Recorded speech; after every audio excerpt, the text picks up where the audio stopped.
Hello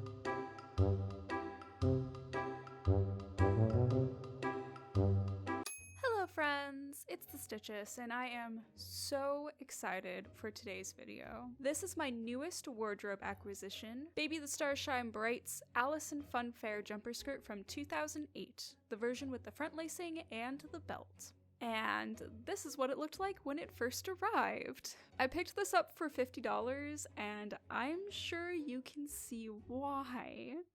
For those of you non-Lolitas who follow me that are super confused right now, these dresses retail for quite a bit more than $50.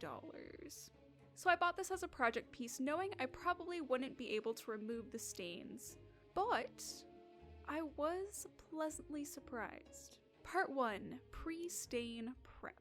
As you have probably already inferred, I was fully aware of the extent of the damage before my purchase, so while the dress was on the way, I did a little recon. I messaged the seller and asked if they knew anything about the source of the stain. Unfortunately, the stains were already there about 6 years ago when they bought the dress, and they've been pretty much completely untouched since. However, there is actually a silver lining to this. While leaving it alone definitely doesn't make it better, you should always treat stains as soon as they happen. At least it wasn't made any worse by being put through the dryer. Never put stains through the dryer. Honestly, I would rather battle 6-year-old untouched stains than 6-month-old stains that have been scrubbed into the fabric with the wrong cleaner and technique. The only downside here is I don't know how long the original owner had it, or if they messed with it, so my optimism was pretty low going into this. But when it arrived, the edges on most of the stains were fairly crisp, and whatever it was felt like it was still mostly sitting on top of the fabric, so I'm going to guess that they were mostly untouched by everyone who had it prior to me. Part 2, the removal. As my favorite stain removal guide taught me, we always start with the weakest solution first. Since I can't know the source of the stain with 100% certainty, we're going to start with the classic, the tried and the true, vinegar and baking soda. This is what I use on the older stains that I find on thrifted items or Depop items, and it works about 80% of the time. When baking soda and vinegar mix together, they create a fizzy chemical reaction that lifts the surface gunk off of the fibers. Anything left over after this treatment will usually just be discoloration. After the vinegar and baking soda have a chance to do their thing, we just need to gently, very gently, use a soft bristle brush. Mine has strategically been worn out first, so it's even softer. And use little circles to scrub away the lifted particles. Use more of a brushing motion than a scrubbing motion though, that way you work the particles out of the dress and not into the dress. A quick note though, prior to dumping a bunch of wet stuff onto this dress, I did do a test with a moistened Q-tip, and I used it just on the surface of the red parts of the dress to see if there was any dye transfer. Red dye is usually the biggest culprit when it comes to bleeding, also any darker pinks. So if the print is going to bleed, it's going to be those colors, so those are the ones I test. And just using the Q-tip that's damp and rubbing it against the fibers to see if any pink dye comes off, that's how you can determine if a print is going to bleed. Luckily, all the dye on the print was already securely in place and didn't budge before I got this. Back to the dress stains at hand, I realized that even though the vinegar solution was helping to lift the stains, I was going to need something stronger. Part 3, the removal again, but this time we brought out the big guns.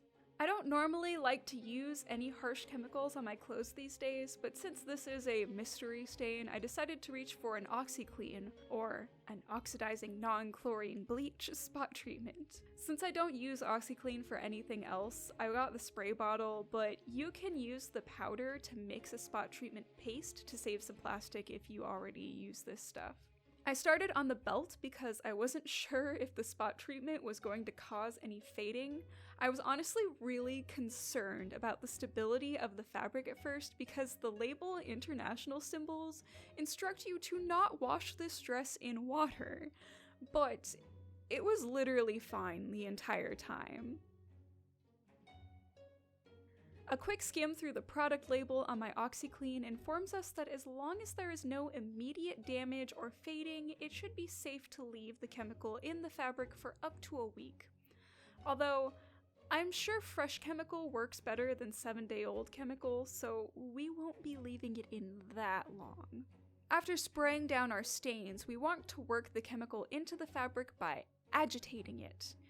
Basically, scrubbing without the scrubbing. I just rub the fabric against itself to get the chemical deeper into the fibers.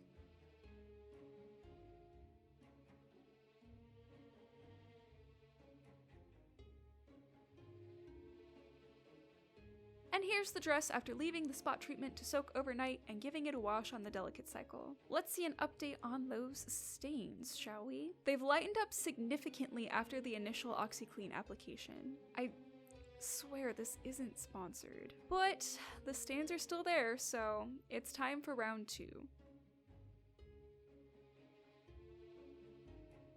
I just went back and forth with the spot treatment and the gentle cycle, and gradually the stains lifted little by little. I battled these stains for over a month, leaving the product to sit for a few days and then washing it out and air drying it occasionally to inspect the progress and then reapplying the products. It took a while. It took a long while, but it was absolutely worth it. Part 4, restoration complete. Your average person probably would have given up on this stain, and even I was almost certain I was going to have to start planning alterations, but one morning, after letting the fabric dry completely, I realized I was having trouble even finding the stains to reapply the product to. After 6 years, there's no way there isn't going to be a slight little trace of the stain left over. A slight print discoloration left over from the pigment in the, I guess, tea, but my husband is convinced coffee? But after a hard battle, there are only a couple spots that really aren't that noticeable until you point them out. I think I can be pleased to say that after one last final wash, this dress is wearable again. It's obviously still in used condition, so perhaps this isn't its original glory, so to speak, but it's now in a condition that can happily be worn to a tea party. Part 5, coordinates. Now that I have this dress and it's in good condition, I am so excited to wear it, so let's make some quick little coordinates.